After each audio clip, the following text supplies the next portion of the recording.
Okay, super quick video on how to remove the center bucket section from your center console on your 5th gen Ram truck. So I just picked up the center console, I'm installing it. I'm gonna get straight into this and keep this video short, sweet, and to the point. This, I'm cleaning it all, but there was a ton of junk from some disgusting human being that used to own this, I guess, and there's just so much crud in here. And I was trying to figure out how to get this bucket section with your cup holders and your trays out. So it is held in by a bunch of speed clips. So you'll see here 1, 2, 3, 4, 5, 6, and you have to just pry around the perimeter right here. So pry around the perimeter. I actually just use my hands. I actually started with here where the button was. For whatever reason, to release it, you do have to push in the button.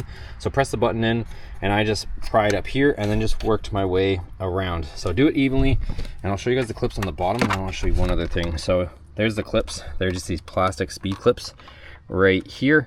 So I figured it'd be better to show you guys it this way rather than, beforehand, so you guys can understand how it goes together. And then there's these speed clips also on the bottom of the cup tray. So I was trying to get this apart so that I can actually clean all this disgusting crud that's in the bottom of here so that it doesn't stink when I put it in my truck. And I was trying to get this out. There's actually like a peanut or something stuck in this groove section here. So in order to get this out, these are held in with Torx screws on the bottom right there. So there's a series of Torx screws, and you have to take them out so that you can take this part off.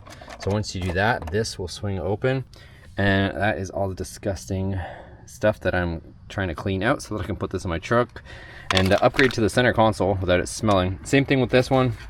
So it has that groove section in the back where crud gets stuck. You gotta take out all these Torx screws, and then you'll be able to lift it out. You have to take out the whole thing though, because the way it's hinged on there, you have to lift up the tray in order to get this back groove section out. And then one more thing, if you want to remove the whole bucket mechanism, there's a Torx screws here, 6 of them.